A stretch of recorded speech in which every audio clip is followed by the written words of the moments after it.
Radio. Yeah. This is, so Steve gave me a little bit of a heads up last week that he was looking for somebody to give kind of an introduction to GNU Radio. And if I have a serious advice, it's that I say yes to everything before thinking.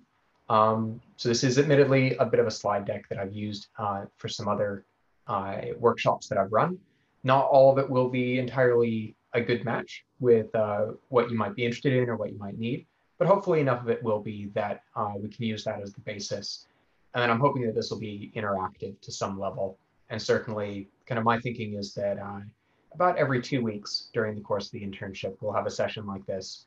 And based on how one goes, I can then plan for the next one and try and directly address some of the things that are useful and applicable to you, and also make sure that I don't take a deep dive off into advanced radio communications when what you're actually interested in is observing pulsars or whatever the applicable level may be. So we'll kind of work through that.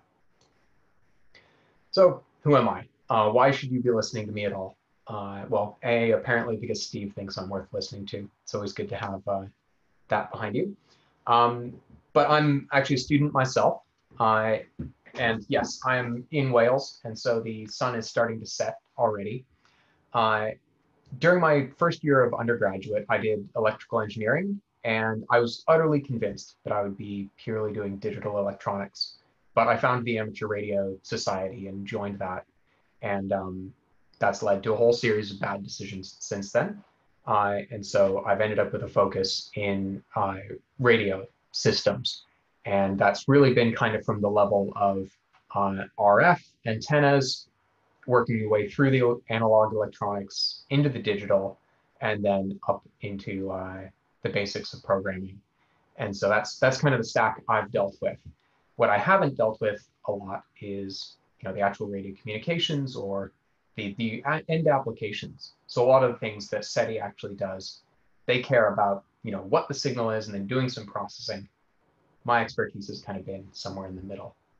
So I used to be in the San Francisco Bay Area, so I would have actually been pretty much local to Steve had I not moved, but I now live in the United Kingdom. I used to work for Range Networks. I did an internship at SpaceX, and then worked at National Instruments, the branch called ETIS Research, which built a whole bunch of software-defined radios, and that's kind of how I've ended up continuing being involved in this. I'm currently studying at Cardiff University. I'm doing a PhD, and that's on RF power amplifiers.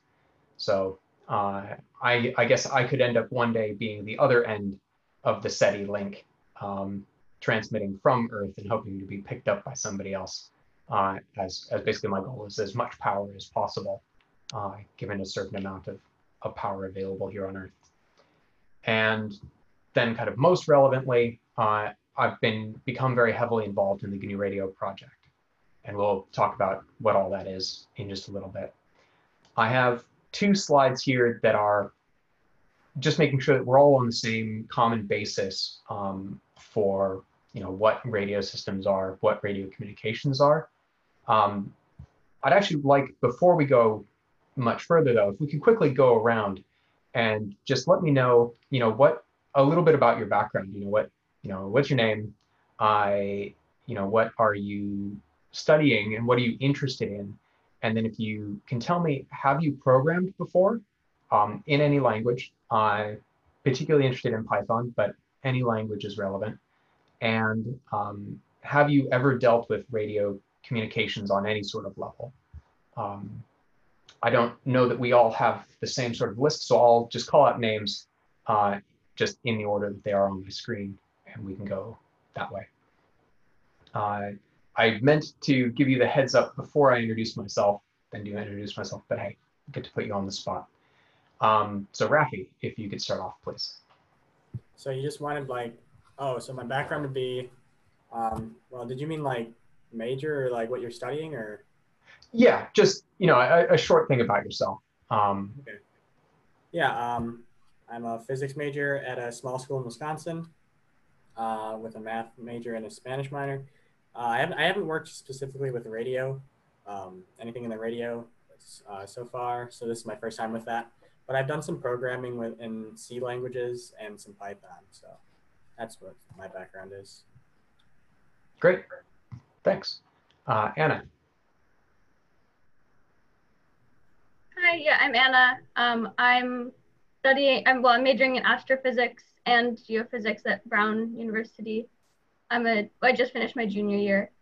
I have some programming experience in Python and also MATLAB and a little bit in other things, but nothing, I don't have any radio experience.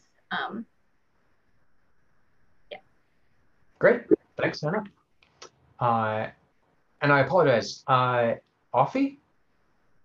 How do you pronounce your name? Aoife. Aoife. So my name's Aoife. I will accept Offie though. I'm studying in Ireland. I've done 3 years of a 4-year course. I'm studying astrophysics and physics. I have experience in stuff like Python and a few other things, but I haven't really programmed with radio kind of signals before. So.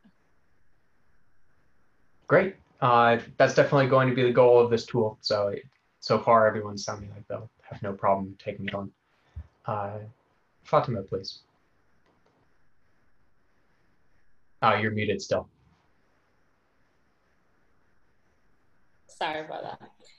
Yeah, so I just graduated last semester, a physics and astronomy major, minor in math.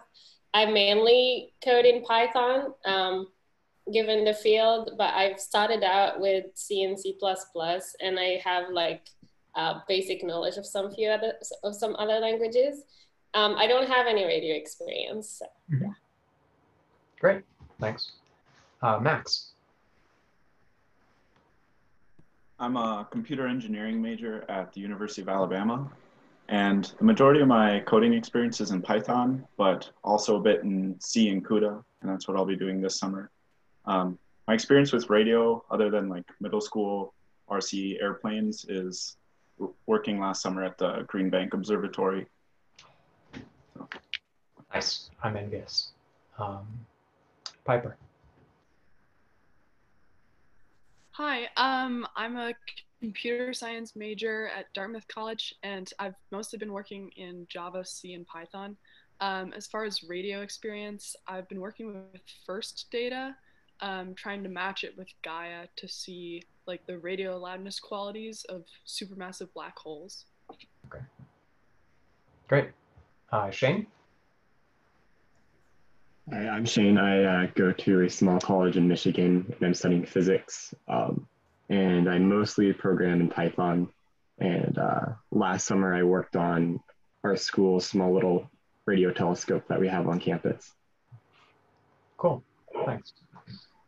Charlie? I'm doing going to my last year of an astrophysics degree here in Ireland. I mainly program in Python as well. Don't have a huge amount of experience with other languages, and this is also my first real hands-on experience with radio astronomy. Great. Ellie? Yeah. So I'm Ellie. So I'm just finished my second year in a physics degree at Marshall University in West Virginia. And my radio programming, I've programmed in Python, some in C++, and that's roughly it. In terms of radio, I've worked some on like some hobby radio telescopes, like for the open source radio telescopes thing Steve mentioned, and then some research experience with the Green Bank Observatory as well, in GNU Radio. Thanks. Thanks. Shirley? I'm double majoring in data science and business at UC Berkeley. I mostly programmed in Python and Java, and I don't think I have any radio experience. Mm-hmm. Great, thanks. Jacob? Yeah, I'm Jacob. I'm studying physics and philosophy at Oberlin College in Ohio. And in terms of programming languages, I've mainly done stuff in Python and a little bit in C and C++. Sort of like building simulations, but also sort of data analysis. In terms of radio experience, I I have basically just research experience with working with Arecibo, Chime, doing sort of FRB stuff there, and some LOFAR experience as well. But that's about it. That's about it. Well, it's a heck of a lot more radio astronomy than I've ever gotten to do. So yeah, that's sort of the main thing I've focused on so far. Peter, please. Hey guys, I'm Peter. I'm going to first year for math and physics at the University of Toronto. I'm like programming experience. I mostly do machine learning, so mostly it's like Python. I have some experience in Java. I had this one hick of like learning ancient coding languages for like a month, and I learned Fortran for fun, and a little bit of C. Other than that, radio experience, I have like I like stole the satellite dish of my parents' house, and I like tried to make a little radio telescope for fun. That's really all the experience I have from that. But yeah. I learned Fortran 77 in undergrad, and then they were like, okay, we're going to upgrade. We're going to teach you Fortran 90. So it makes me sad to hear that that's an ancient programming language. There is still some Fortran in GNU Radio, actually, deep down in the dark corners. But yeah, to this day, it remains a great way of doing math fast. Yeah, that's what I heard, and that's kind of why I learned it. It's cool. My university actually, my first computer science course at Alabama was in Fortran 95. All right. So I thought that was crazy. And Rushan, please. Hi, it's Rachel. Rachel. Yeah, so essentially, I am studying computer science and math at Georgia Tech, and so I'm familiar with Python, Java, and some C. I don't really have any radio-related experience. Great.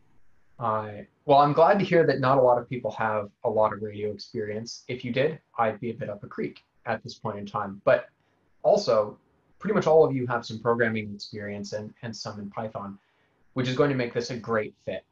So my plan for today is to show you what GNU Radio is, introduce you to GNU Radio Companion, which is the graphical front end to it, and kind of work through some really simple examples that illustrate how to use it mostly as a tool. It will introduce some radio concepts, some bits of, how do we encode the information about a signal in a way that a computer can process. That's going to be intensely familiar for some of you and completely brand new for most, I think.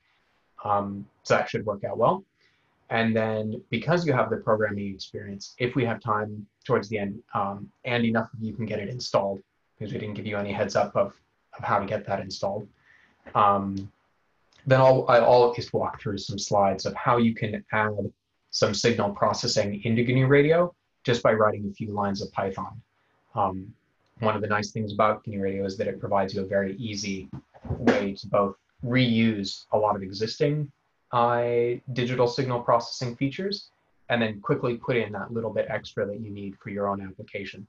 I think it was Max said he was going to be doing some work with high performance computing with CUDA, and GNU Radio does have some CUDA based features in it, but I'm kind of getting ahead of myself here. The one thing I'll also say is I myself have a bit of a summer project with SETI. Ellie's going to be helping somewhat with this. We're going to be setting up a GNU Radio, a server at the Hat Creek Radio Observatory that will have GNU Radio running on it and be connected, I think mostly full time, to 2 dishes. And that'll be available really as a learning and experimentation resource. It's meant to be an experiment to see whether this is something we can deploy more broadly. But over the summer, it'll be a really fun opportunity to just say, hey, I want to stare at this galaxy for an hour and record the data. I'll be using an FPGA card on that to try and do some accelerating of the signal processing. But looks like I get to switch to the other side of the screen as the sun moves, and we'll kind of roll on with things. Thanks for doing the introduction. I'm sure you've had a week of doing introductions, but it just helps me. Electromagnetic waves. I'm still presenting, I assume. So fundamentally, we're always just trying to capture, when it comes to radio systems, we're dealing with information in some format being carried in an electromagnetic wave. Now, my background is mostly communications, so I tend to think of this as meaningful information, trying to send hello world from point A to point B. But that information can equally be, the resonance of a hydrogen atom. And so you get the H1 spectral line, which is, kind of radio astronomy 101, at least from my perspective. And it is generally confusing, electromagnetic waves. Those of you with a physics background, I'm deeply envious. These waves have really 3 fundamental properties, and then an additional one that's kind of linked to it. So it has its frequency. How many cycles per second are you getting of this particular wave? It has its amplitude, how much energy is there present at that particular frequency. And then we get wavelength, which is associated with the frequency. So frequency is the number of cycles per second. Wavelength is the distance between peaks, between repeats of the signal. And that will vary depending on what medium it's being carried in. So, the wavelength of 100 hertz in free space is one distance, and the same thing traveling through a piece of steel or a piece of copper on a PCB, on a printed circuit board, is actually a very different number. It's about 80% of the distance, or 1/80%. And then phase. If we have 2 waves, we can kind of have the same frequency. We can measure where they are relative to each other in their cycle. You can dive quite deeply into the math of this, and that may be something that you end up doing if your project demands it. All the relationships between these, how phase and frequency are pretty integrally tied to each other. But this is just to establish kind of a common set of knowledge here. A lot of the times I'm not giving it to people who have any background whatsoever in physics. So on to the main thing. GNU Radio. GNU Radio is a digital toolkit. It's a software library. And its first and foremost purpose is really actually to help you build your own applications. It is not on its own meant to be a complete and full end user application. This is not, I'm thinking of all the wrong examples like a web browser. It's not a media player where you have everything you need already packaged into the software. It's meant to be a building component. But it turns out that it does have quite a few useful things in it anyways. It's just about to turn 20 years old. It was originally founded to actually be part of a court case where there was an assertion that many radio communications systems should be governed by a certain law, and that nobody else could ever replicate it. And so somebody wrote a bit of code to prove that they could transmit the same signal, and the rest is kind of history. It's written in C++ at its core. At the time, that was really because of speed. C++ was felt to be simply the fastest, easily accessible language that they could write it in. And then it has kind of a layer of Python over the top of it to make it easier to access. So we will deal only with the Python layer today, and chances are we'll kind of stay at the Python layer for most of these, I was about to say semester, but most of the summer. And it is very much available on Linux, Windows, and Mac OS with varying levels of ease of installation. Steve thankfully sent me a survey, so I know that about half of you are using Mac. Unfortunately, Mac is probably the one, well, it's certainly the one I'm least familiar with. I have no access to a Mac from here, so I may need some of you to help me work through how to set things up there. On Windows and Linux, I can help guide anyone through the installation process. And it is pretty straightforward on both of those. And it's used by a really wide variety of users. Certainly in academia, it gets used for implementing a lot of systems. It's extensively used in radio astronomy, usually by individuals rather than by organizations. But I know that the MIT Haystack group actually had a workshop last week where they were using this. It's used commercially. A lot of companies you've heard of are definitely using it. Apple uses it extensively internally, as do, you know, many other large groups. SpaceX uses it internally for their radio communications. And then the government, most national labs are using GNU Radio in one way or another. There is GNU Radio Companion, which is what we'll be working with today, which is the graphical user interface for it. So it's an entry point into the toolkit. You can directly just write some code using Python or C++ without using GNU Radio Companion, but this is a lot simpler and a lot easier, and it'll usually take you about 90% of the way to where you need to get. And then there's different ways of getting your own code in on it. So I'll fire this up in a minute and we'll be able to see it live. But fundamentally, we're going to be chaining a bunch of blocks together and then running the application, and we'll see some display put up on it. How is it doing this? It's automatically generating Python. So again, it is the GNU Radio Companion itself isn't the end user application. It's helping you build one. And so you assemble these graphical blocks, you make the connections, configure it how you want, and you click generate, and it'll actually write a Python program for you. Or if you want, thanks to a student 2 summers ago, it'll generate you a full C++ application, the source code, and then build it for you. So we'll look under the hood a little bit later. Data types. I introduced this early because once we start using it, this is the #1 thing that generally catches people out. It's probably not a new concept to many people that there are different types of numbers and information. You know, we have integers and we have real valued numbers.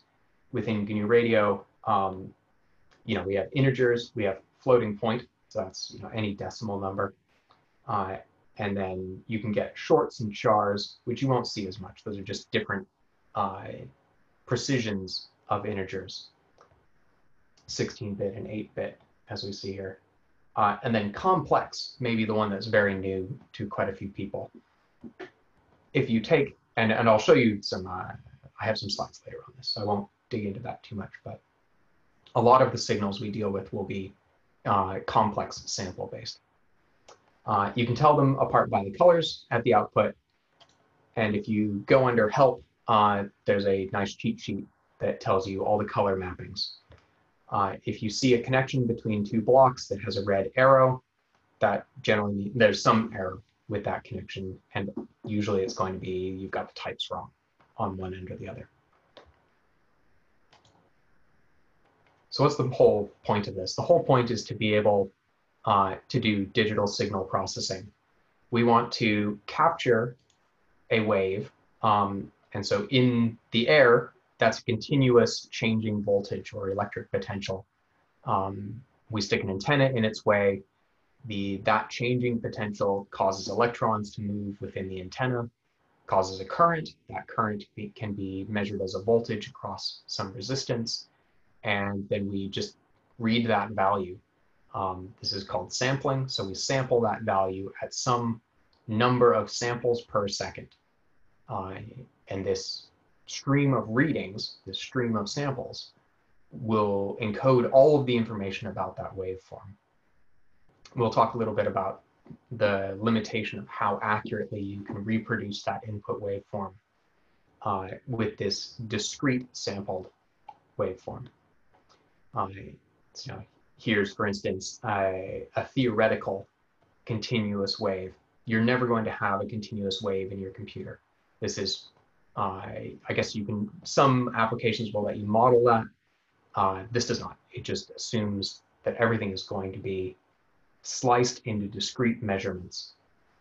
GNU Radio will by default display that as a continuous wave because this is a really painful way of trying to view a sinusoid, but just keep that in the back of your mind that we're always going to be dealing with discrete samples. As I start getting through this, this is where I said the slides aren't entirely appropriate. I don't think any of you have GNU Radio installed, and so when I say, launch into the first demo, that entirely doesn't work. So that's how I kind of want to spend the next half an hour or something. I think it probably will take at least half an hour, is getting GNU Radio installed on your computers. Some of this will probably end up being, you can't get it running during this session, and we'll work through it on Slack between now and 2 weeks from now when we rejoin for another live session. GNUradio.org is our main website, and I haven't messed it up since publishing the last update, which is good. And in the top, there's getting started, getting started is probably the right way to jump into it. This pulls up our wiki, and this has a whole list of tutorials. And at the end of the session, what I'm hoping you'll do is go through at least the first couple of these just over the next 2 weeks to get a little bit more familiarity with it. But just be aware there are the list of tutorials. On the left-hand side is a link called Installing GNU Radio.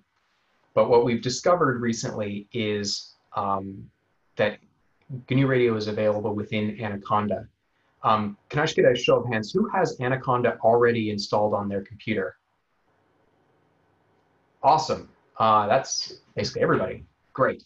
So if you are on Linux, which I believe kind of about 5 of you are, this just works wonderfully. You can also choose to install GNU Radio using your package manager.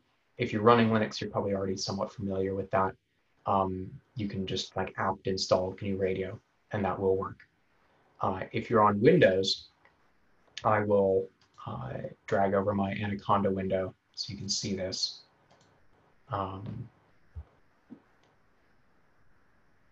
It has the funniest startup logo. They've chosen to make it transparent. Come on.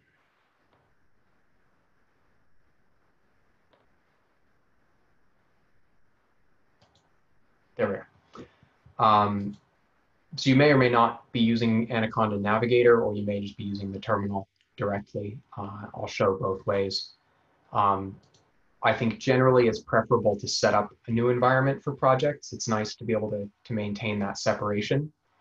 So if you, I guess we'll have to kind of do this in sections. If you're on Mac, I've been told that this does not correctly work entirely. So I'll send you a link to an installable image, or if you're familiar with MacBoards, Homebrew, it's available there. But under environments in Anaconda Navigator, you can create a new one, and I'll call it Radio Tutorial, and just leave everything on the defaults.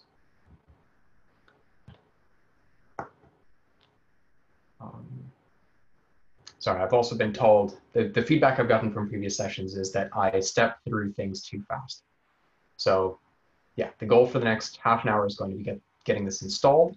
I'm going to start with Windows, then I'll go, I'll point towards the Mac resources. Unfortunately, that's a place where I'm not going to be able to help as much. And then I'll point towards the Linux pieces. If you're on Linux, for instance, and you're already familiar with your environment, check within your default package manager and just try and install GNU Radio that way. Derek, to be clear, you'd like everybody to follow along and actually do this as you're working through? Yes, please do. Thank you, Steve. Sorry, could you explain again how to get to that page you're on? I can get to that's not what my Anaconda Navigator looks like. Okay.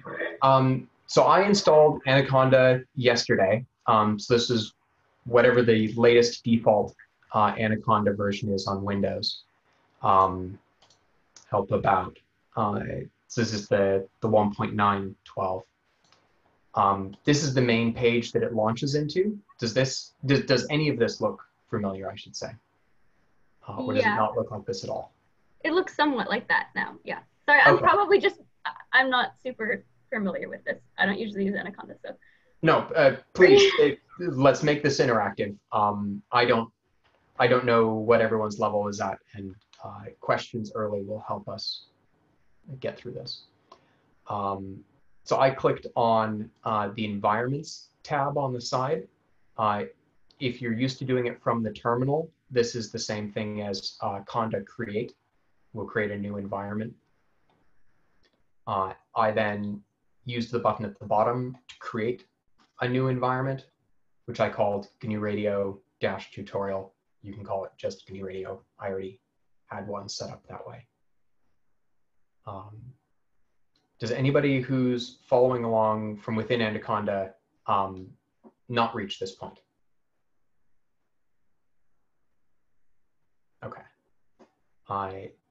So it sits and does some processing, trying to figure out, trying to create that new environment, but then eventually, hopefully, it gets active.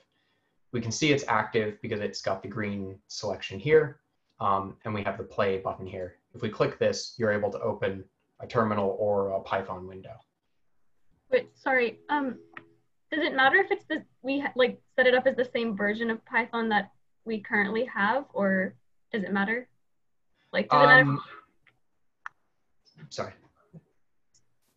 I don't think it will matter. One of the big benefits of Anaconda is it does set up its own closed environment. If you have a version of Python already installed, it's probably worth using the same, but I just chose the defaults. There will also probably be a few differences with how people chose to install Anaconda, and we'll just kind of have to tackle those as we go along.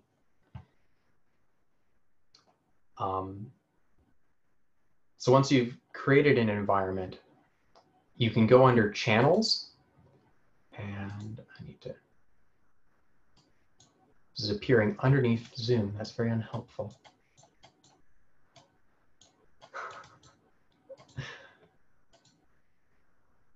Well, okay, we'll share the other screen then. It's chosen to pop it up on the other window, which is just so unhelpful.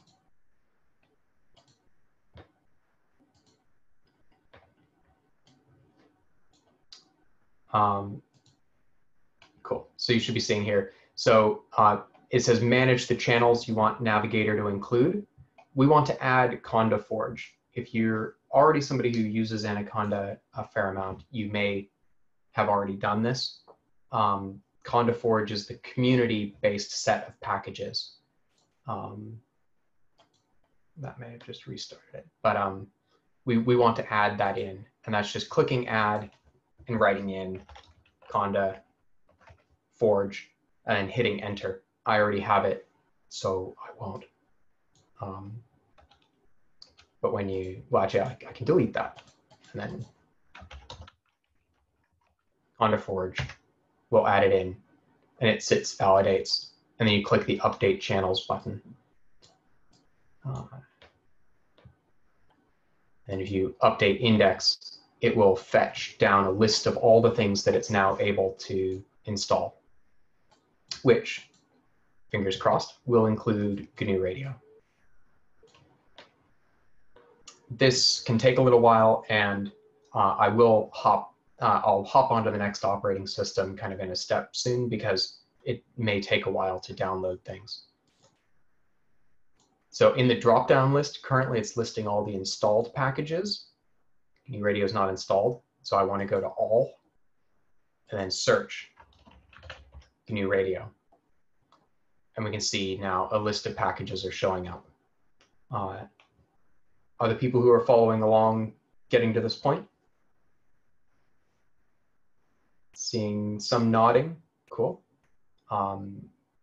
If you need me to wait a minute, please just wave, or I think that Zoom has a feature for putting your hand up, though I don't know how that will display for me.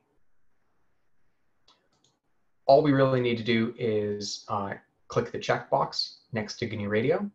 It'll turn into this nice little arrow. And if you hit apply, it will sit and think about life for a while. And this is because GNU Radio is a fairly large installation, and it is going to pull in a lot of dependencies.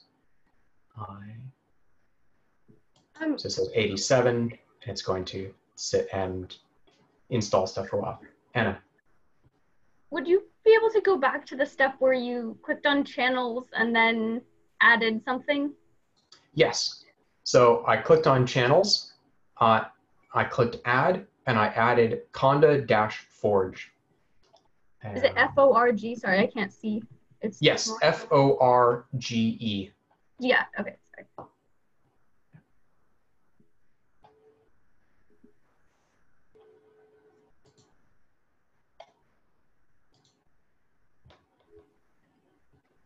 So this is going to sit and install GNU Radio for a while. So I'm going to pop over to the Mac link. Apparently it's just finished for me, which is great. And actually the super cool thing is when I found out that Steve wanted me to run this session, and I found out that Anaconda did have GNU Radio in it, I talked to the person who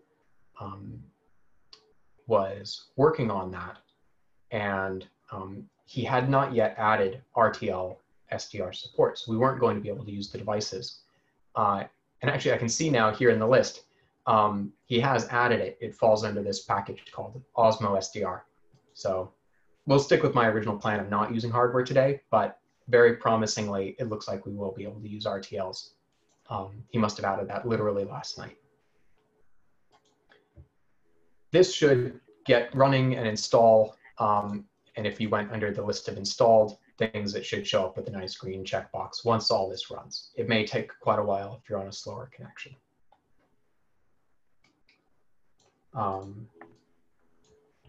For GNU Radio, or sorry, for Mac, we have the option of installing through Mac ports. This may, if you aren't already using Mac ports, this probably isn't the route for you to go.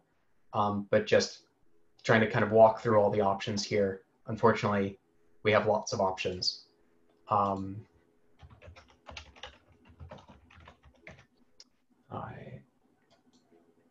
If you, wow, that's a super promising start to it.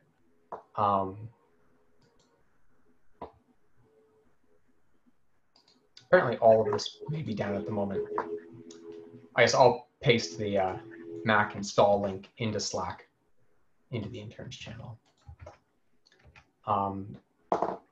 As I said, Anaconda may work on Mac, but I haven't found anyone to interactively debug that with and test that. So please, if you're willing, please do try it and give me feedback on how well that works.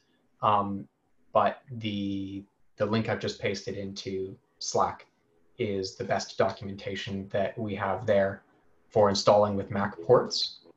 And then I'll paste a link directly to the binary installer option, which has some caveats to it. So I think that the order of preference would be in Anaconda if it works, in Mac ports if you're already familiar with it, and then this link I'm about to send as a third option. This is some feedback that Steve's already given me that GNU Radio is difficult to install, and we definitely agree.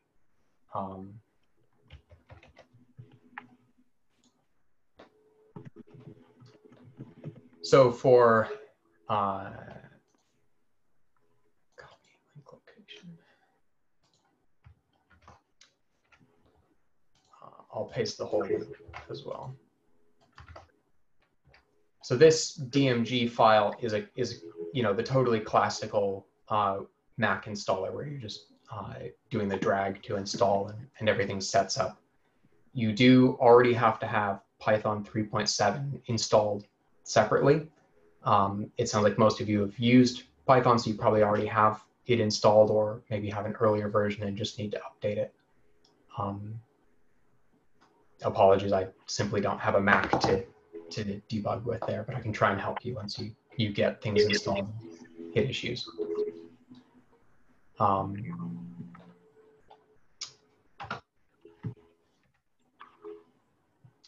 If you're in Ubuntu, I don't have the graphical version up because I am running in Windows right now. but you can go into the software release manager, and GNU Radio is simply available there. We do have, under installing GNU Radio, we have the list of Linux options here. I'll paste this as well into the Slack. Does anybody running on Linux, would anyone running on Linux like me to walk through any of the steps, or do you feel comfortable with it?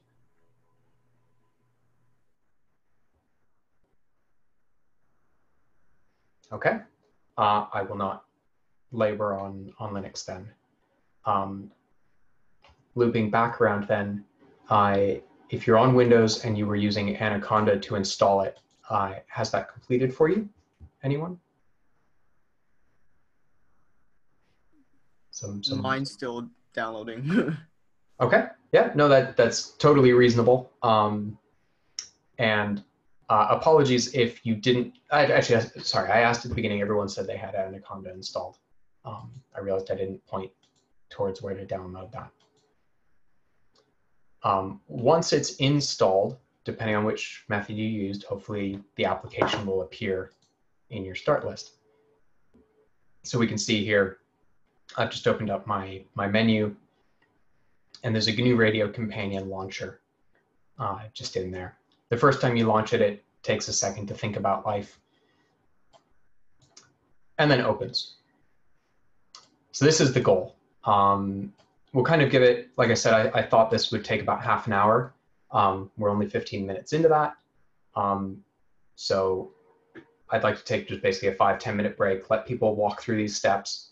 Can you, I don't know where the chat has gone for this. I can't see any chat, but just type into, let's actually, I guess, use Slack then, because I can see that. Just type into Slack when you've got it running, or if you have an issue you'd like me to try and help with.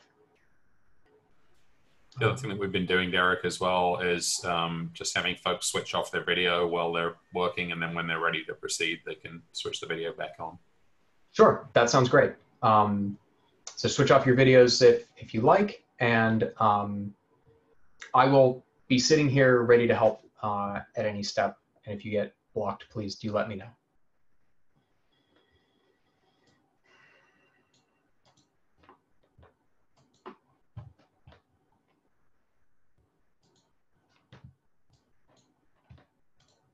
There's the chat.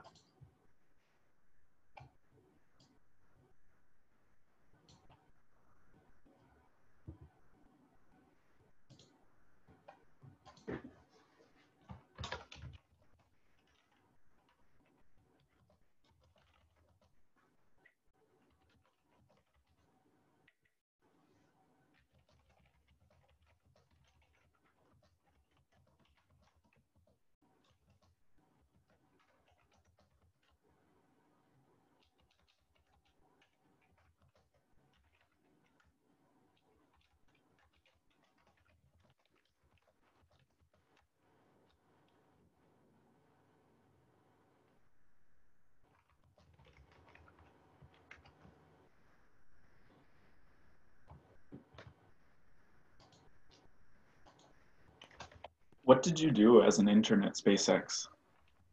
I'm kind of a fanboy, so I'm curious. Sure. So actually, I got the direction right this time. So this plaque here is actually a space-flown patch from the first launch to the ISS. So my role at SpaceX was in the flight avionics team. And so I was creating a wireless sensor network for the first stage of the rocket. It turns out that rockets, it's very expensive to launch weight into orbit. And so they're extremely conscious of mass, of everything. And shock and awe, wiring is heavy. And so they wanted something that they could literally, quite literally, just epoxy to any surface of the rocket with like some temperature sensors or vibration sensors. So I did some of the circuit board design for that and then wrote the firmware for establishing that wireless network.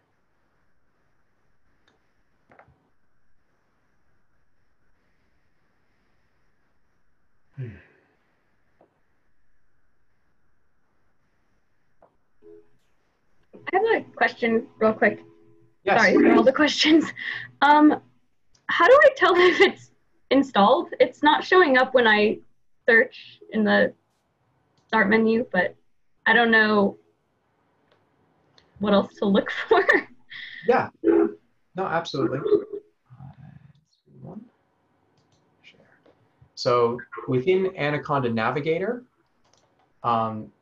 if you list all packages and search for GNU Radio, you should see a green check mark next to them.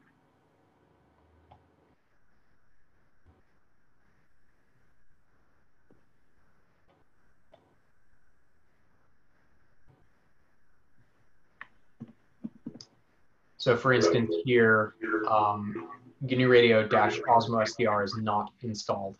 And so the name is a subtly different shade of gray, and the checkbox is not ticked. Yeah, sorry, I'm probably just doing something stupid, but it's not even on that list. Sure. So the things to check on that then are that you have the Conda Forge channel enabled. So you have it listed here. And then if you click Update Index, that will make sure that it's pulled down those. If I close this, so I've just removed the search term. I'm listing all available packages, and it says I have basically 15,000 available, 14,797. And if you're seeing a number that's way smaller than that, then you probably have not enabled the Conda channel. Zoom, I think you can share your screen, or I think Zoom has the feature where like we could break out into a side room and you could show me your screen and we could work through that. But usually if one person is facing an issue, it's probably something other people have as well. Yeah, thank you. I don't want to take up more time away from, I'm sure other people have. I'll just try to. No, I mean, this is literally the purpose of the session. I'm here to answer questions and help how I can. So no worries. It looks like it's loading something right now, so I'll just see. Okay. Let me know when that comes back around, and if the number of packages is down here at the bottom. So if that's about the right number. No, for me it says 8. Okay. 8 is about the number of this always takes a second to make, is kind of like the number that's usually pre-installed, or about the number of packages under the search GNU Radio. So you may have the search still in there, or you may be looking at a list of installed packages. It does keep telling me to update Anaconda, and I've been waiting to do that until after this is done loading because it says it'll close out. But right. I'm wondering if that's all like preventing it from doing so. I don't know. It's not impossible, certainly.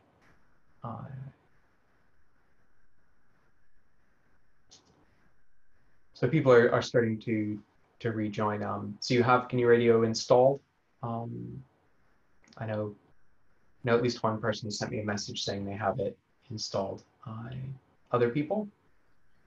Sorry, just a quick question. With the Linux, is it just as simple as like just the command line for installing it and then it's done? Yes. So the thing to check there would just be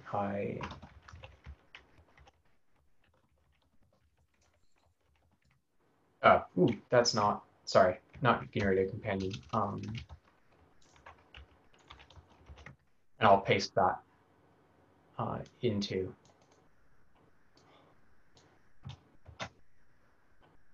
the chat. Okay, thank you.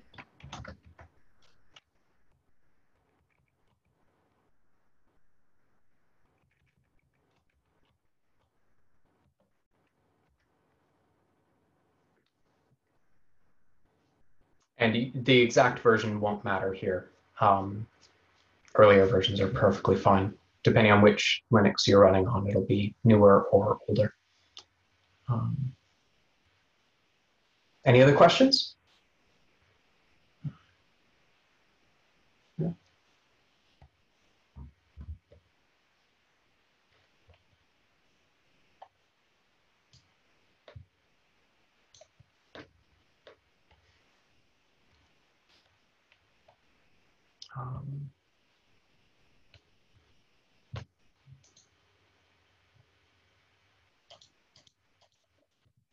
Doesn't.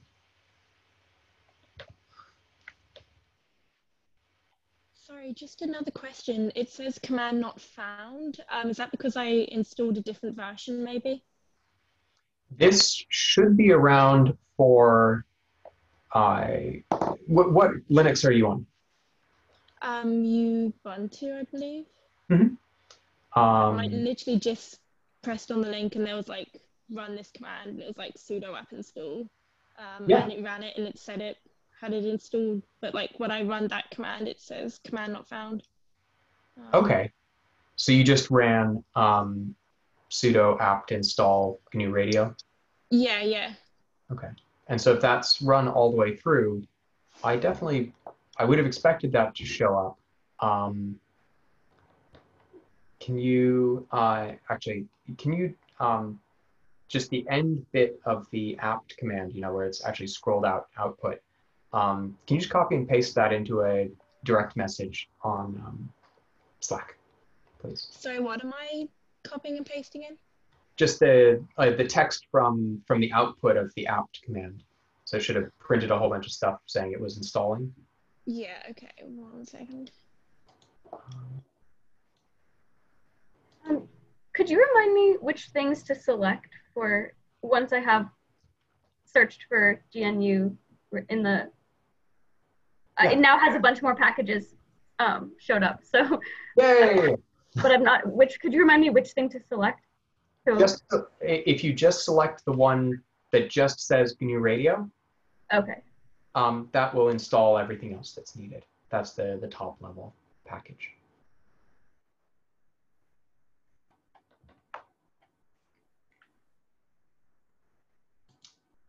I should have just done this in Ubuntu. I didn't think, but oh well.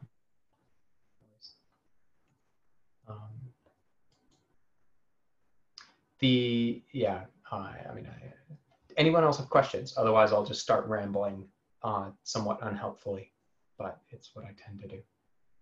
Yes, Jacob. You're not, it doesn't say you're muted, but it's not picking up anything. There we go. So I tried the Mac port way, and it's kind of endlessly loading still. But then I also tried the DMG, but it opened a script editor, which I guess is some sort of companion, it says. Like it said it was unable to verify the radio companion, and then opened an app called script editor. Okay, that's not helpful from an installer perspective. Should I just wait on the Mac port installation? Yeah, that's definitely the most mature installation for Mac right now. The packaged installer is something that's been done very recently by somebody, and we're still knocking rough edges off of that. Do you know if it's supposed to print out some kind of like progress output? Because it doesn't show that it's doing something, it just shows that it's loading. Yeah. Oh, which way did you install it? The Mac ports, just the sudo ports radio GNU. Right. Unfortunately, I have no idea. I'm trying to find somebody willing to send me a Mac Mini so that I can start testing these things, but until then, I don't even know where the start button is on a Mac.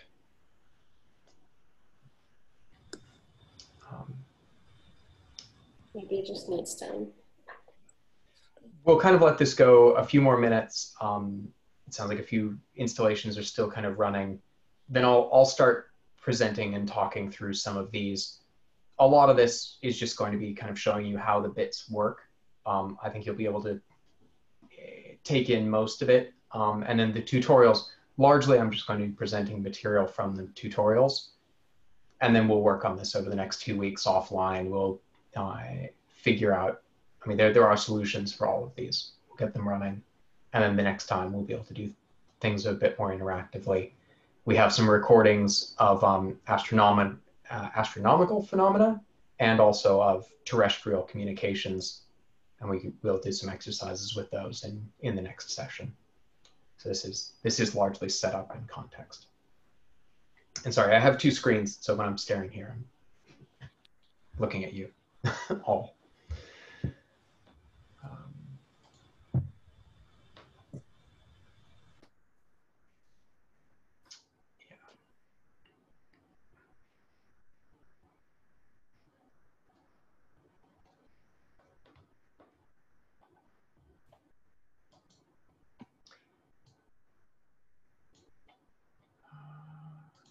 That's what I was going to do.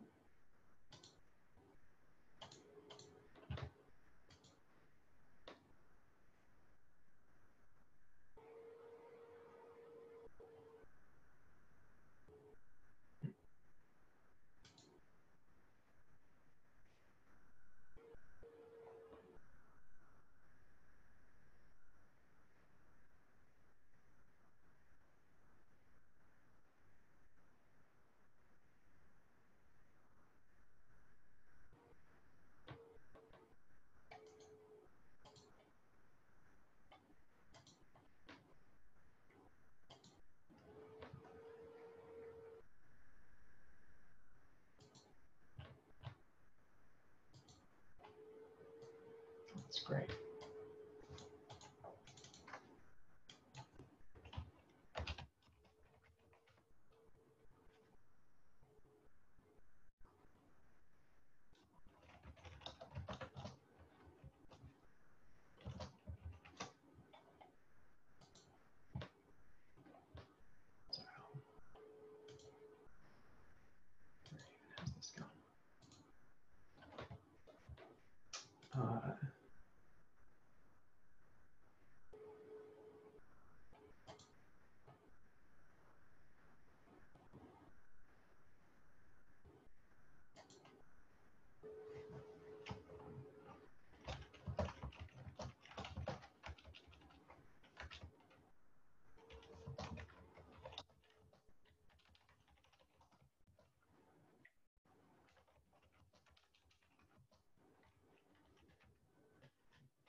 So this is kind of a weird question, but I saw something on Reddit the other day where a guy said that he like pulls down the publicly emitted data from NOAA satellites and that he can like render the images from climate satellites that they're taking in real time. Is this something that like GNU Radio could do, or like that he implemented it with that? So yes, there is quite a bit of support for pulling down images from the GOES satellites and a variety of other weather satellites. And yeah, so you can pull down not only just visual spectral imagery of Earth, but you can pull down quite a few of the other, they call them products. So you can get the infrared fire detection, you can get some of the other environmental sensor data. And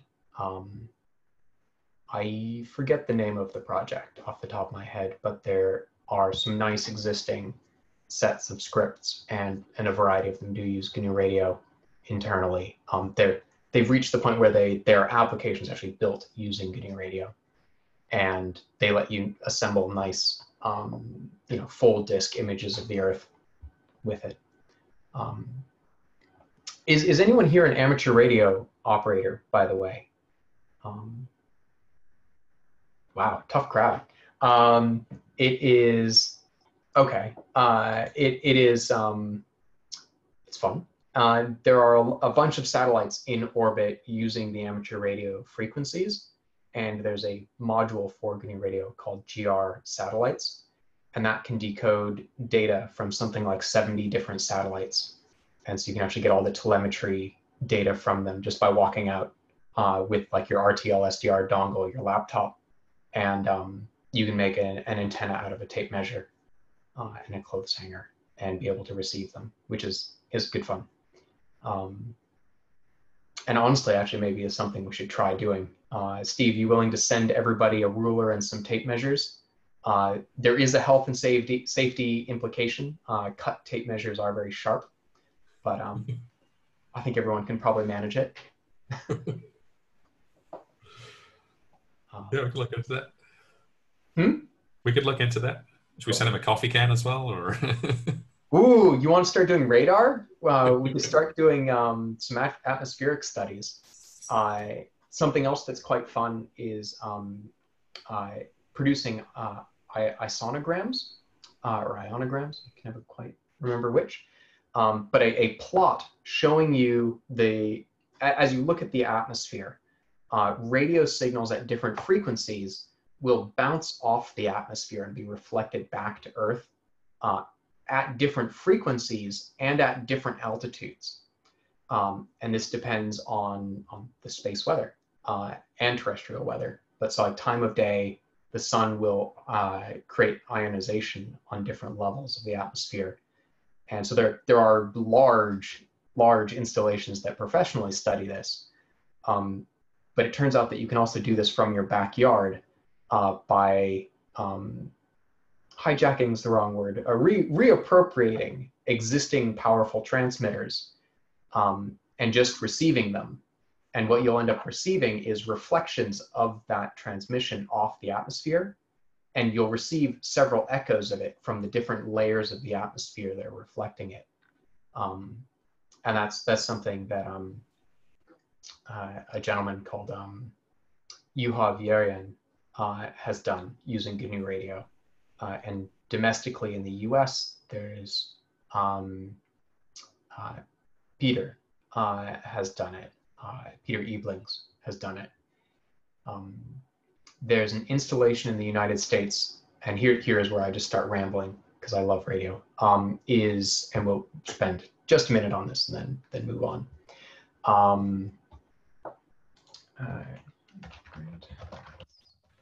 I did just want to mention as well, as regards sort of using other transmitters as your signal of interest. Signal of interest, yeah, and sort of bouncing off stuff. There's some interesting stuff there, and this isn't GNU Radio, but I mentioned the MWA, the array in Western Australia, which has been used for some passive radar experiments for looking at both satellites and space debris. And so they're in a very radio quiet zone of Western Australia, and their frequency range, the antennas cover 80 to 300 megahertz. So they include the FM band, and normally you don't want to be observing in the FM band, but you can tune there, and it's actually pretty radio quiet at the site in the FM band because there's really nobody around. So the region around the MWA, the county basically that it's in is the size of the Netherlands and has a population of, I think, like 100 people or something. It's really kind of sparsely populated. And so there are FM radio stations that are over the horizon in Perth, which is hundreds of miles away. And then you see some satellite coming overhead, and the FM stations in Perth bounce off the satellite, and so they can actually image the satellite as it's going over and reflect it FM, which is pretty cool.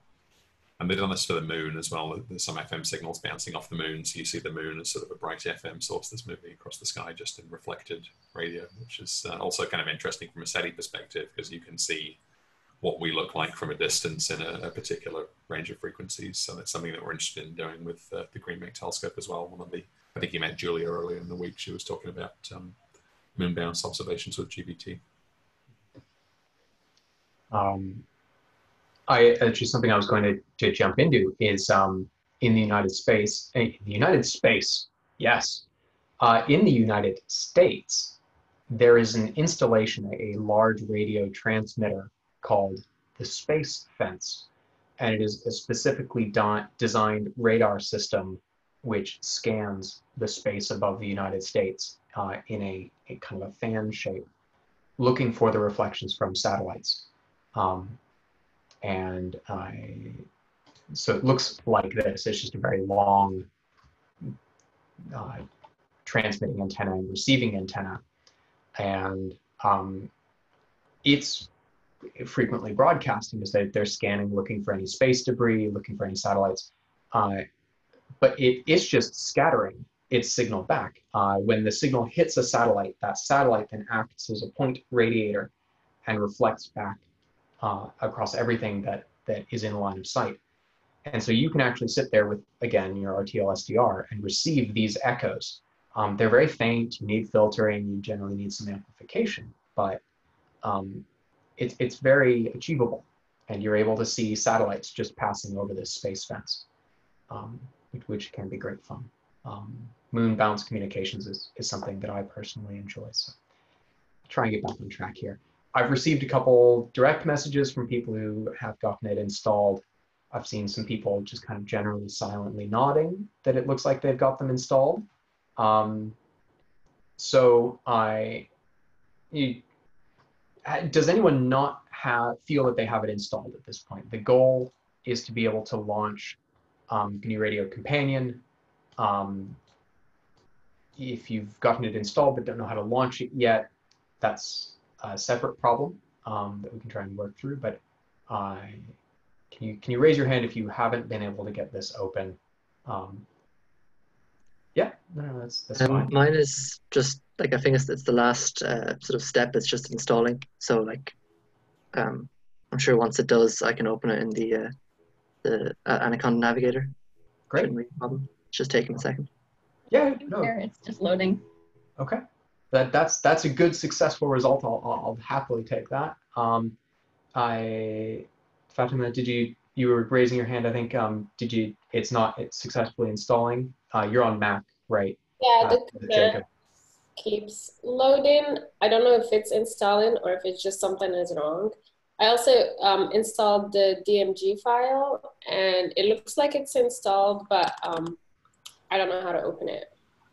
Okay, I think it lists under applications. Something I should have GNU Radio Companion there. The other thing you could try is pulling up a terminal and actually typing in GNU Radio-Companion. But if those aren't,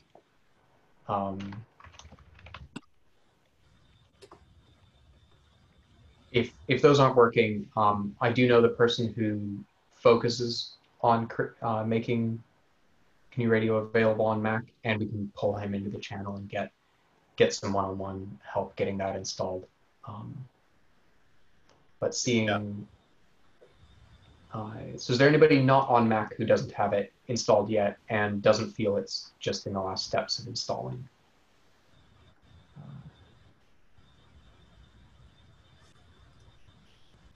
Okay, I'll start moving on then. Like I said, pretty much everything I'm presenting is in the tutorials.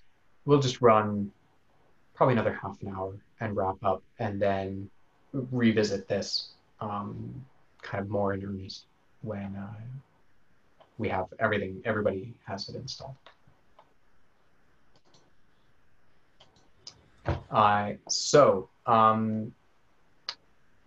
This is what a basic flow graph looks like.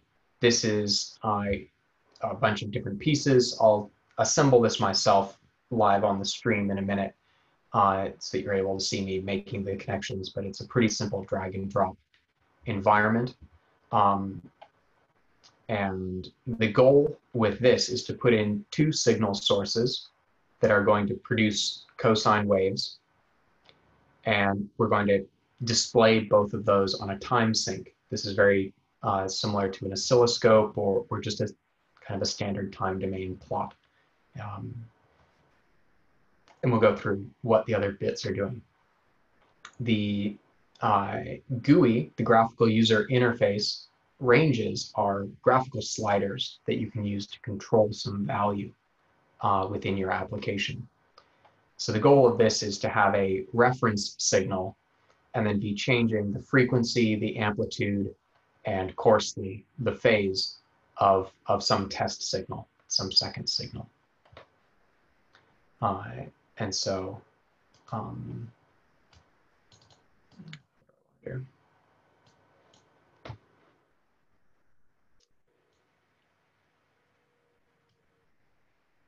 It's fighting me a little bit here. There we are. And I don't think I have a good way of zooming in to this. Well, actually, I do a bit. So I'm just creating a new flow graph here. So this is the applications within GNU Radio Companion are called flow graphs. And that's because we are creating a graph of blocks, a graph of signal processing steps that data is going to flow through, the samples are going to flow through. One thing that may catch you out quite early is, so if something's red, something's probably bad. We can see that, or I can see that the options block here has a red title. And if I clicked this button here, it would tell me the errors and warnings within the application. This can be a very good way of finding out what's not right with your application. The messages aren't always helpful, but we try. So there's some problem with the ID. It says default is blacklisted. What that's saying is you need to assign some ID to this. So I'm going to call this just waveform demo, and I'll also set that as the title.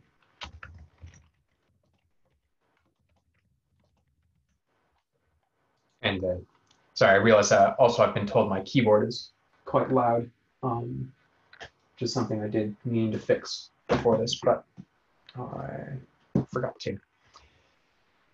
And we leave everything else. The only thing you need to change there is the ID.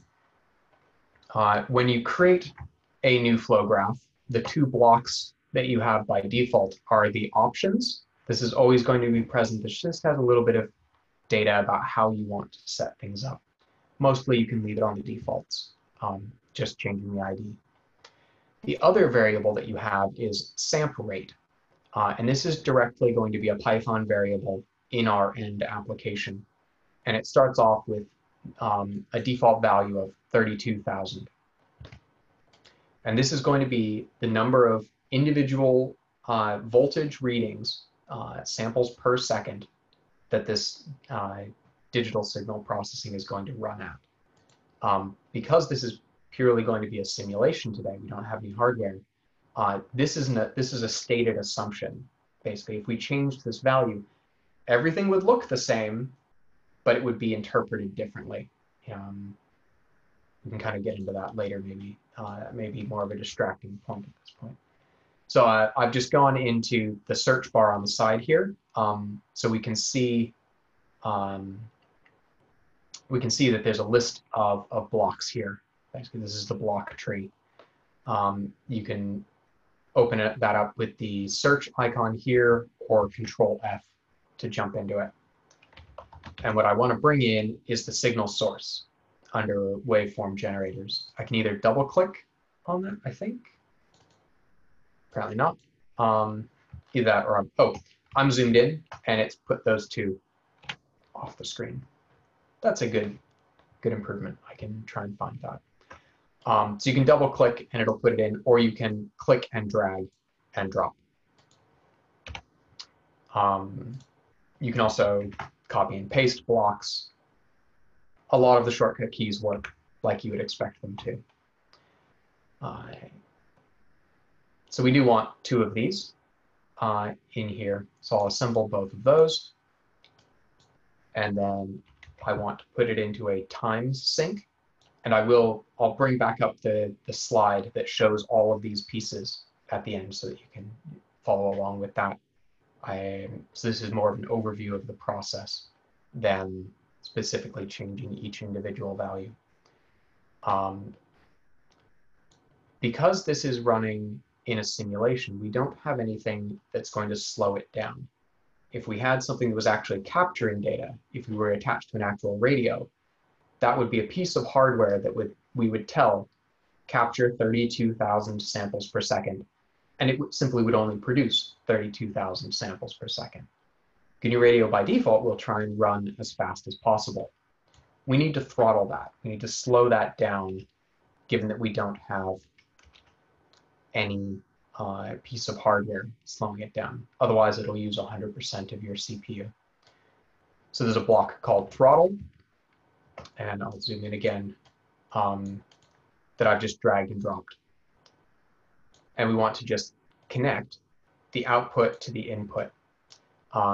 You'll notice that if you click on something, ooh, wow, it actually does click and draw. That's nice. It'll draw an arrow between them.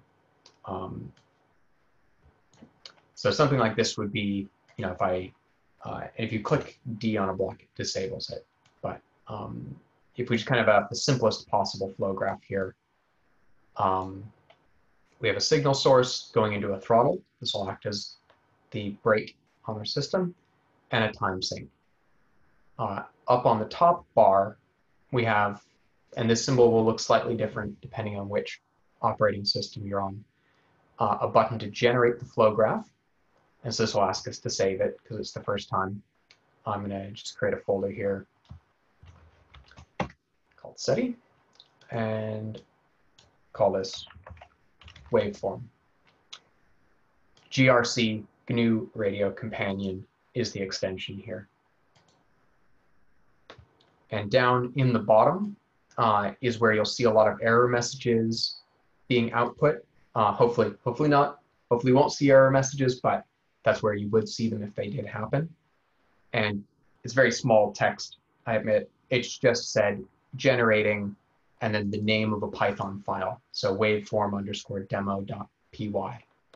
And that's, you can just go into, I could open up, a folder here.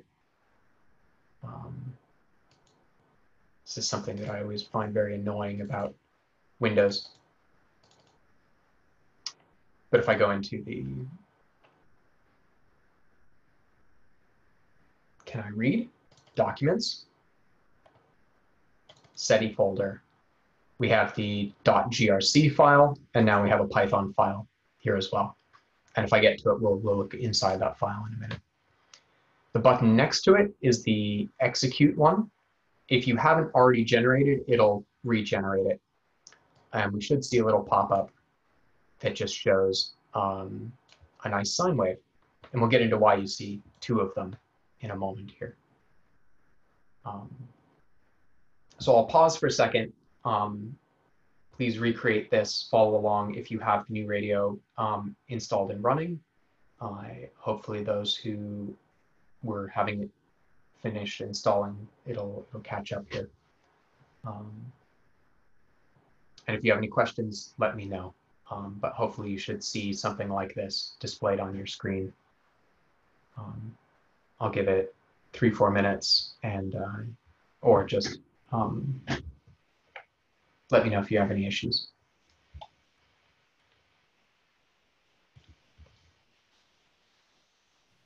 This might be a dumb question, but how do you launch the GNU Radio? Sure.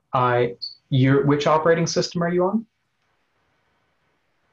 on? Windows dual boot with Ubuntu.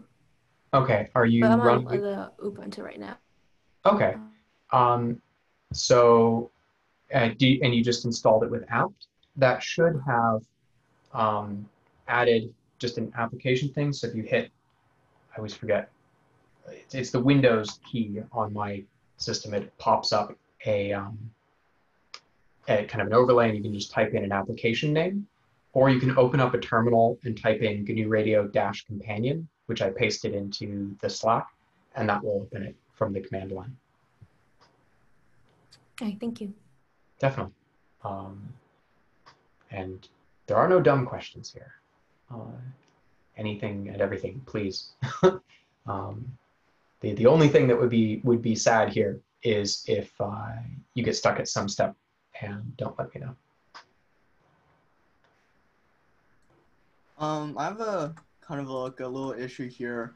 So I'm trying to add in that block, the signal source, and then I just like search up in the right hand side. I can't find it. I'm searching. I'm pretty sure it's like waveform generator, right?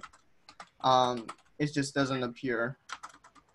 Okay, so if you don't have anything in the search bar, do you see core? Yeah, I see core. Okay, and so then do you see waveform generators? Oh, okay, never mind. Wait, I think I might have found it. Waveform generators is down near the bottom of the list. Yeah, it's okay, cool. I think I found it. But the thing is that in the options part, I don't have it. It says it doesn't have like an I don't know how to put in the output language. Because I kind of missed that step from your tutorial. No worries. So depending on which version you have installed, that also just may not be there. That was a student who added it not that long ago. But it's just double click on the options block to bring up its properties. Yeah. And then the version I have, which is the latest release, has ID, title, author, copyright, description, canvas size, and then output language. But if you can't see it, then it's going to be Python and it'll be the default. Okay. And you should not worry about it. Okay, cool. So like mine's just like, I know mine's like one version like lower than yours. Because I'm running on a Raspberry Pi, because I couldn't get it to work on Anaconda. So okay, I guess it'll do. Okay, cool. Okay. Next. Yep. Can I get a show of hands who has the waveform plotted? Okay, so we're kind of at like 1/3. There's. I'm still just waiting for the Anaconda installation to finish. So, but once that's up, I'll get started. Same here. Okay.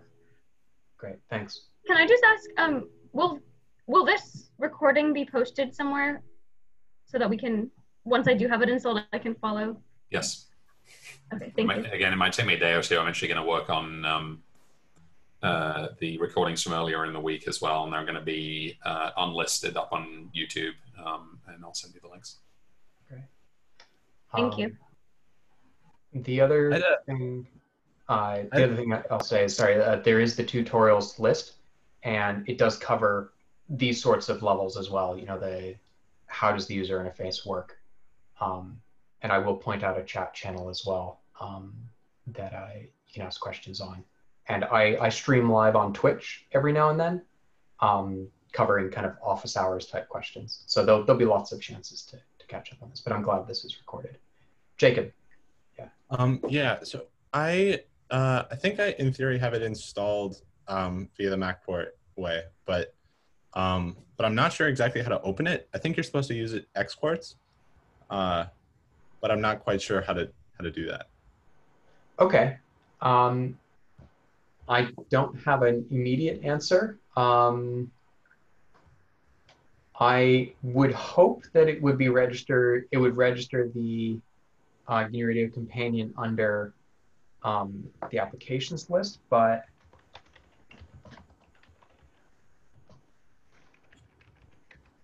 let's see quickly here.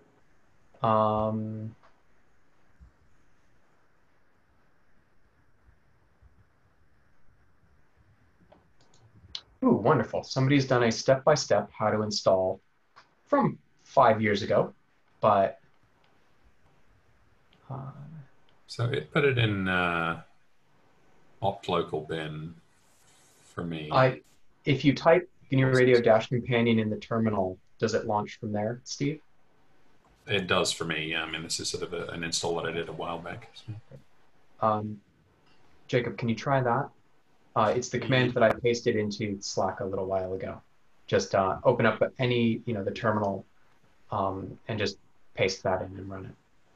Okay, give that a shot.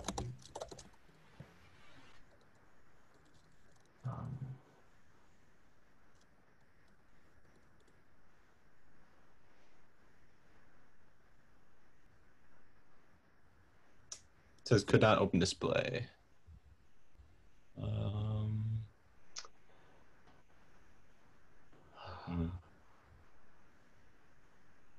You might need, do you have Xquartz installed?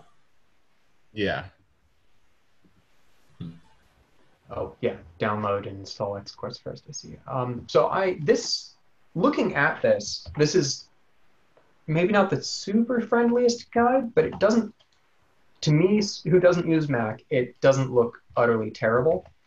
So here's potentially something that may have useful hints in it. I suppose that's the strongest endorsement I can give of it. But it's probably better than nothing.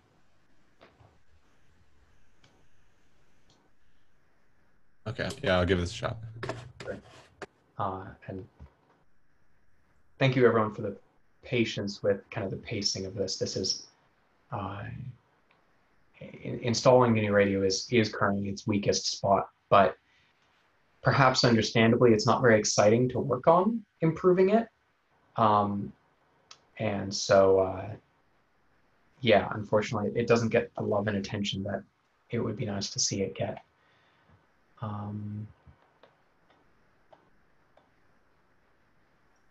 So mine's still stuck on generating. Was there another step that I was supposed to do?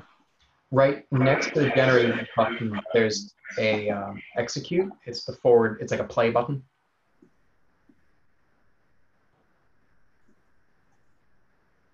I'm seeing it, but it's, all right, okay.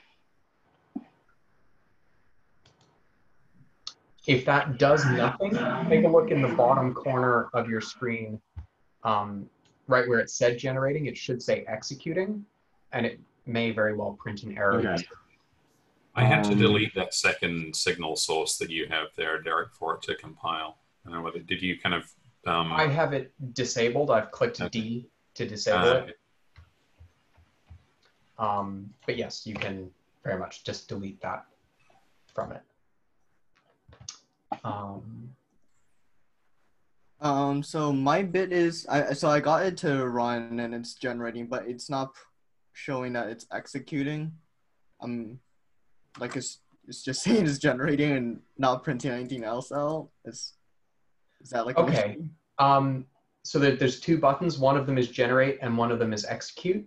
And if you press generate, all it'll do is display the one word generating. It never prints anything that says it's done. That's good feedback as well. And then I'll just execute the flow graph, right? Yes. Okay. And you can, I probably never should have mentioned the generating step. You can go immediately to execute and it will just generate it if needed. Okay.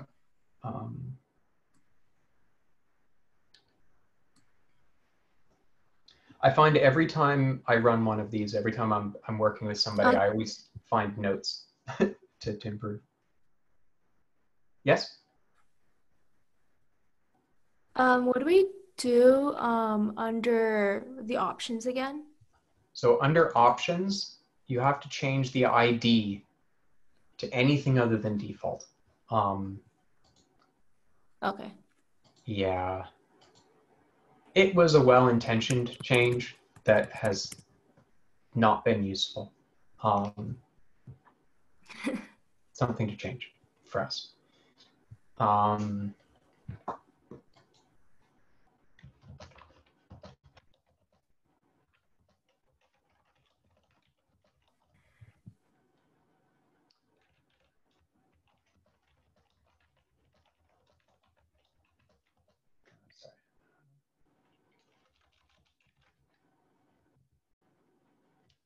Be able to launch it without that.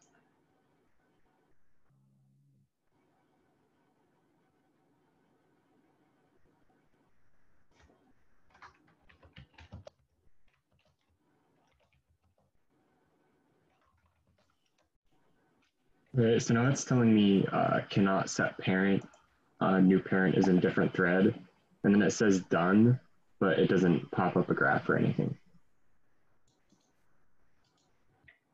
Okay, so parent, an error message about parent. Which OS are you on and how did you install? I'm on Windows and I did Anaconda. Windows and Anaconda, can't start parent. Okay, could you copy and paste that error to me in Slack? Yeah. There's a couple people who've now sent me errors and I'm gonna have to just work through those probably offline, sadly. Right.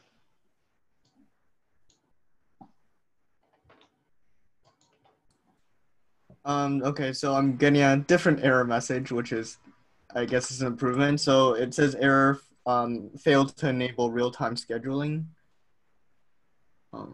Is there any possible solution for that? Yes. So under options, go under options, and there should be something that says real-time scheduling. Yeah, and the default should be off. It should be off. Okay. Yeah. All right.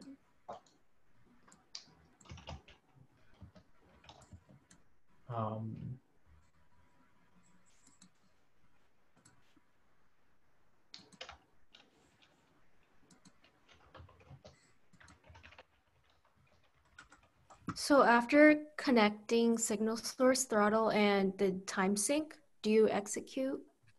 Yes. So it should be signal source, throttle, time sync, and then just press execute. And you should see down. I think it's allowing me to execute. Like the button is like, not allowing. Okay. If you have some error in the flow graph, it won't let you click it, but there'll be the red stop sign that you can click to see errors. Oh, okay.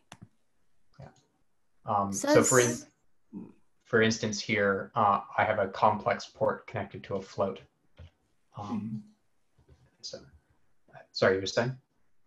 Oh, it says the port is not connected. I'm not sure what that means. So that's saying that, for instance, if you may have the second signal source already dragged in and not being used. So if you have something like this, then one of them will have red text that says, and that will be the one that's not connected. So what you can do is you can either delete it or you can select it and disable under the right click menu or just using D as a shortcut key. But that's saying, like if I try and look at this, it'll say port is not connected on blocks_throttle. And the aspect is sync in. So the input port here requires a connection and it doesn't have one. So I've just enabled with E, okay, thank you. And I'm connected. Got it.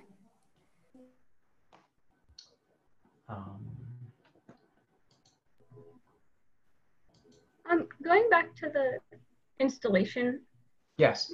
I just at the bottom of the navigator, the Anaconda navigator, it just keeps saying like installing Paca, and then it says fetching, and then the thing that it's fetching keeps changing. Is that, I'm not sure exactly what that means, and I don't know if that's why I'm not able to open it, or like if that just needs to happen first. That sounds like it's still setting up and it's still installing pieces. There is unfortunately quite a lot of them. Yeah. Okay, just wanted to check. Yep, no, that sounds right. I admit this is one of the reasons I prefer using the command line personally, because then you get the visual log of everything that's happening, whereas with the graphical one, it's just printing that one line at the bottom and it's unclear what's happening. But yeah, hopefully that's just finishing. I think when it's done, there just won't be anything displayed at the bottom. I'll set new parent is new thread.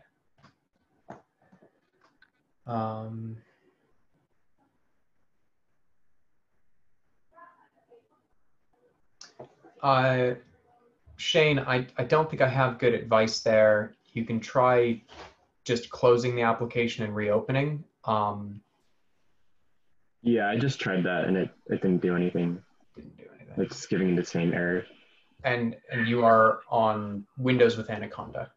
Yeah.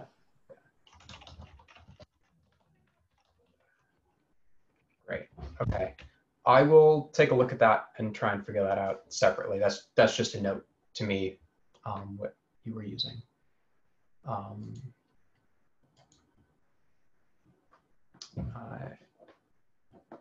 Okay. We are kind of closing in on an hour and 45 here, so you've been all very patient. I think I'll try and just present at this point, kind of give 15 minutes of content, and then we'll work things out in the interns channel and directly over the next little bit. Because I know there's still at least one person still with an error message and a couple others. So we'll just have to kind of take those on a case by case and work through those. But we should be able to solve all of them. Right. So I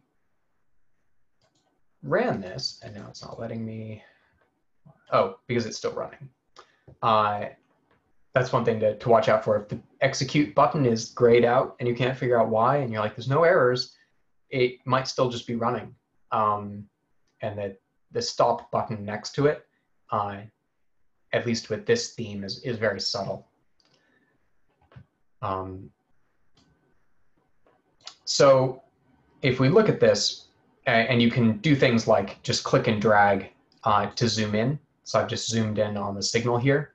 The middle mouse button will actually, or sorry, the left, can I do anything? The right mouse button will reset your zoom level. So if I've zoomed in, right-clicking zooms it back out. If we look at the input here, we see that we have two sinusoidal waves at the same frequency. And if we look at this, the peak-to-peak time is 1 millisecond, and frequency is 1/period. So this gives us a 1 kilohertz wave. And if we look at our signal source, we can see, indeed, it's supposed to be 1 kilohertz wave. So, yay, math works. We have the waveform as a cosine, and we can see that the blue wave here is, in fact, kind of our classical cosine starting at 1 at time 0. The amplitude is 1. This actually means that we have a peak of 1 and a trough of -1. That may be counterintuitive at first, but so the peak-to-peak amplitude is actually 2. There is no offset and there is no initial phase, so this all started at the beginning. But why are there 2 waves? It's because it's a complex signal. It has a real component and an imaginary component. And calling it imaginary was a terrible naming decision of somebody way in the past, much like conventional current is negative from electron flow. They really should have called it something else. It just means that by having, we can basically have 2 pieces of information captured at a simultaneous moment and have twice as much information about the waveform. The way you capture 2 pieces of information at the moment, and this is my intuitive explanation. Those of you who are comfortable or out of necessity must deal with mathematics, I do suggest looking at this more from a mathematical perspective, is that if we imagine sampling a signal, usually what we end up doing is we have some signal that's propagated out in the world, and it's at a frequency like 1.4 gigahertz, 1.4 billion cycles per second. We need to pull that down to a much slower rate that we can actually capture. It's very expensive to design hardware that would make 1.4 billion measurements per second. And even then, if you kind of imagine it, if you measured here and you were trying to measure a 1.4 billion cycle per second wave and sampling at 1.4 billion times per second, you would get a sample here, and then the next sample would actually be at the next crest. and you would just have a flat line. So you actually need to sample more frequently than you have cycles per second.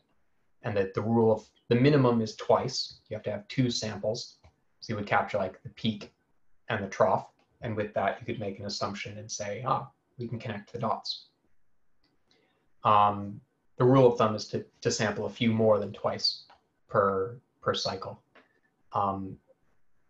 Sorry, diverging here. What we usually do is we use a frequency mixer to mix 2 signals together. And what that does is just subtracts them from each other, basically, in frequency terms. So if we have a 1.4 gigahertz wave and we mix it with a 1 gigahertz wave, what will come out is a 400 megahertz wave. This is called down conversion. And I'll try and cover that kind of with slides next time as a more worked example.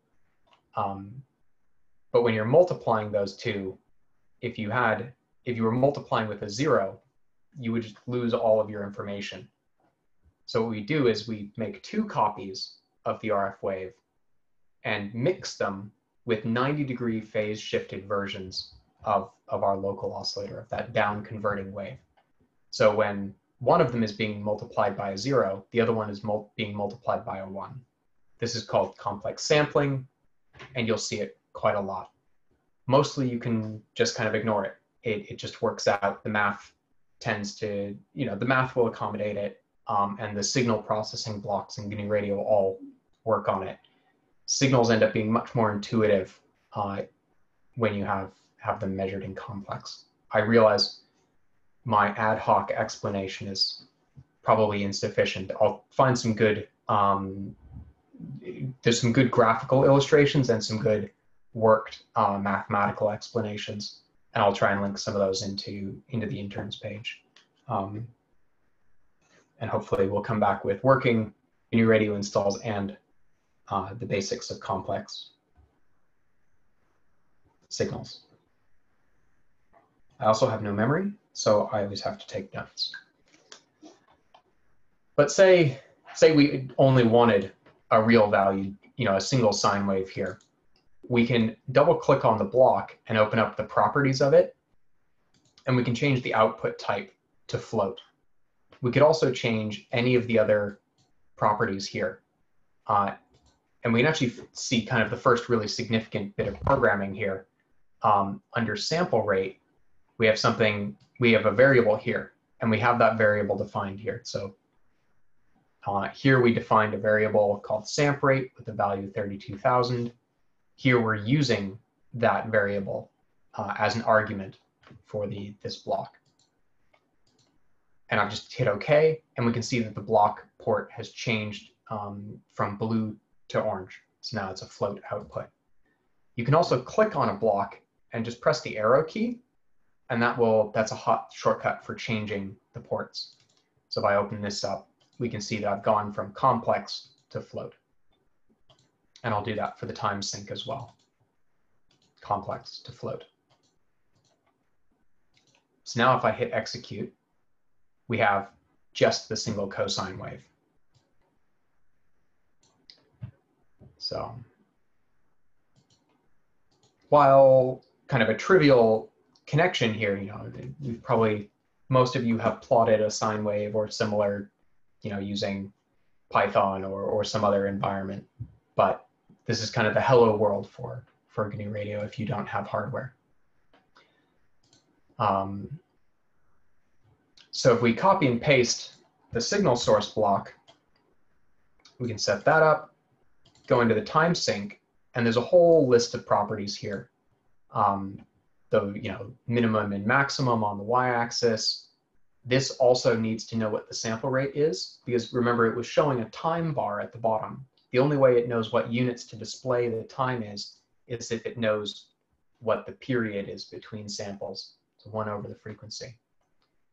I want 2 inputs, and again, the documented tutorial will walk all through this, so I realize I may be moving a little bit quickly. But here we can see there are 2 inputs, in 0 and in 1. And if I connect this up and start it, it looks like we only have one signal. But if I zoom in a bit, you can click on the signal names, and that enables or disables displaying the signal. So if I disable both of them, we don't see anything. They have the same frequency, they have the same phase, and they're the same signal type, same amplitude. So we don't see, we see them laid over exactly on top of each other. If I pull up QT in the search bar, I can drag and drop the range widget. This is kind of what I was talking about earlier. This is going to be a slider within our application. So if I just run this, we can now see that we have a slider that goes from 1 to 100. It's not doing anything because I haven't attached it to anything. I haven't told it what it should be changing. And it has a label, variable Qt GUI range 0, which is wildly unhelpful. If we go into the properties here, we can see that it has an ID, a label, a type. So if you were programming this in something like C, we would be declaring float, and then the name of the variable is the ID. So variable underscore Qt GUI underscore range underscore 0, which is a terrible variable name. And then equals 50 as a default value. I want to control the amplitude of this second signal source. So I'm going to change the ID to be amplitude. I'm going to change the default value to be 0.5, starting at 0, and I'm going to stop at 2. And these are semi-arbitrary values, but I just kind of want to use it as an example. This is also going to declare a Python variable kind of in the background, and its ID is amplitude. The variable name is amplitude. So if I open up the signal source block, I can type in maybe amplitude, the variable as the value for the property amplitude in the signal source. As that's, again, kind of a fairly straightforward concept, but a very important one within GNU Radio, that you can attach functionalities here. So now we see that our second signal has an amplitude of 1/2. And apparently I've made the step size very, very large, which I probably should have changed to like 0.1. And I'm using the scroll key on my mouse to scroll out, and that scrolls vertically. So we can see now the amplitude is 2. If you right click, it scrolls out. If you have a middle mouse button, you can actually click that, and there's a whole bunch of plot options here, including a control panel that lets you do things like triggering, changing levels, so you can view a signal better using this. If you don't have a middle mouse button, then you can go into the time sync and under config. So there's a bunch of different property tabs in this pop-up, and we can enable the control panel here. So I realize now I've just talked for way too long without checking in. What questions do people have? Because I'm sure there must be some question about this. Either that or it's been 2 hours and you're bored off your minds, which I would not judge you for.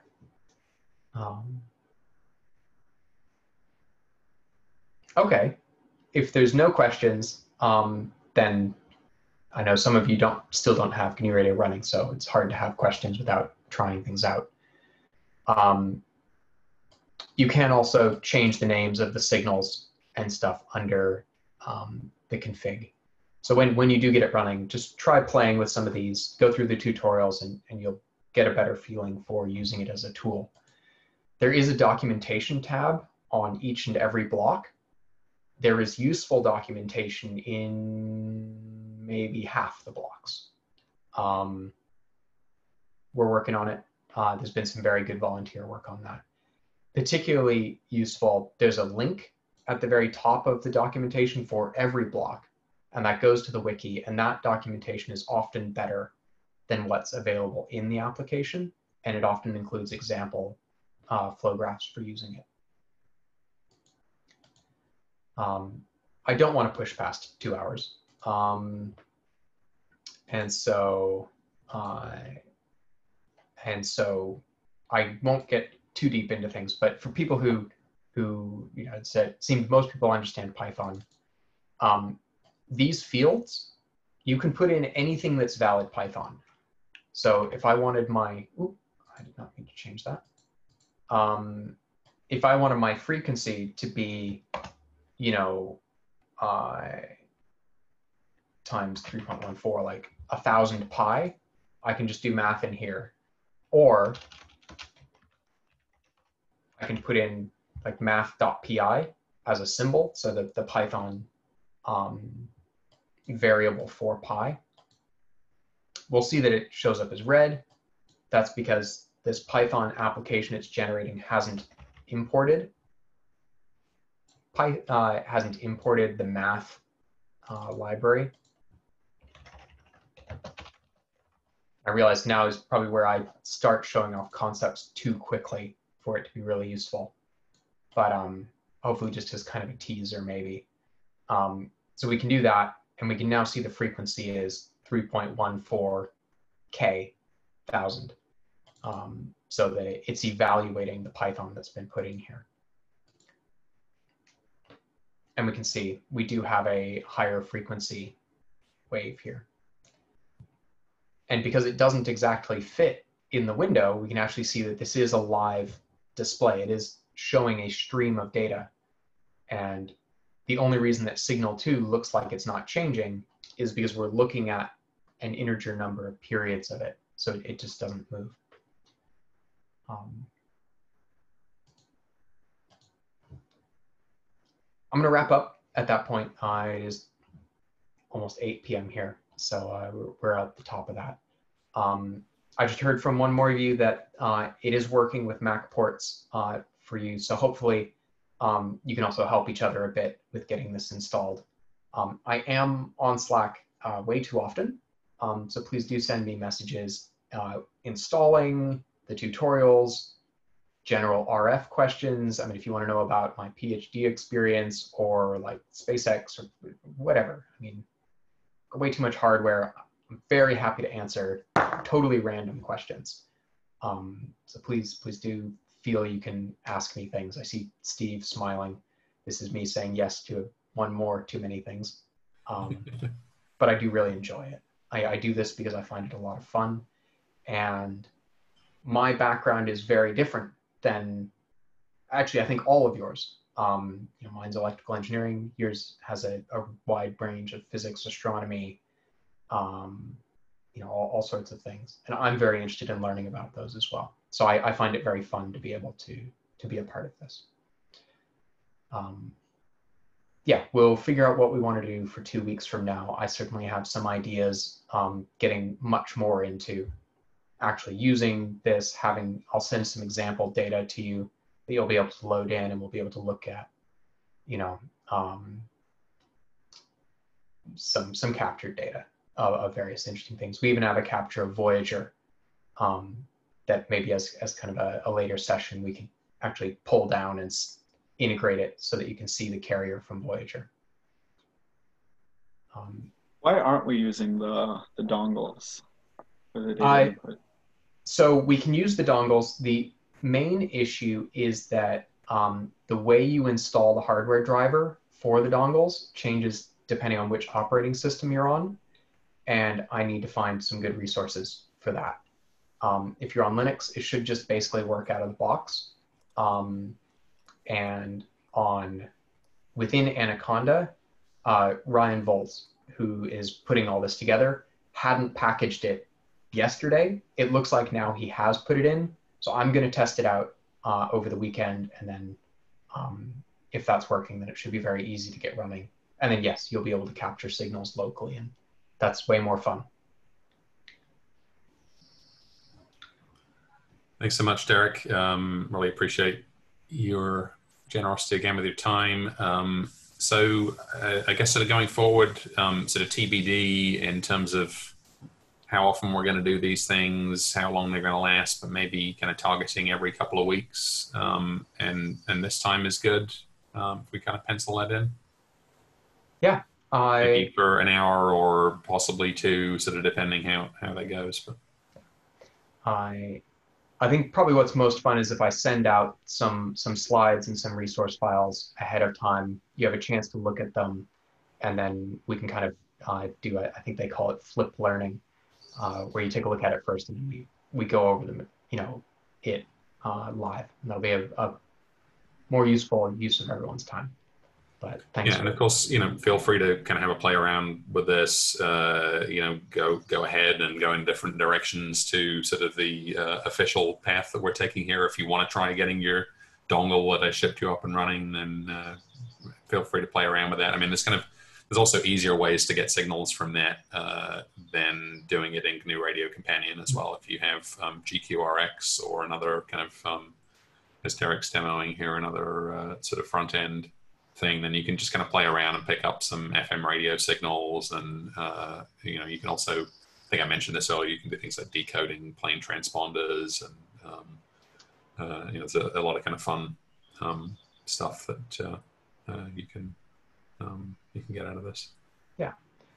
So this was an application that I was going to try and show, but didn't quite have time. It's called SDR Angel. It is on Mac, Linux, and Windows. And this is an end user application. So this is something that is written, and you can't add onto it. You can't change it. So you couldn't do radio astronomy with it, but it does include things like AM, analog television, broadcast FM demodulators, digital television. DSD will actually do digital handheld radios, walkie-talkies, and a whole bunch of other things. LoRa, Internet of Things. This could be something fun to take a look at. I'll paste the name of it into Slack, and people who are interested can give it a shot. And it definitely supports the RTL.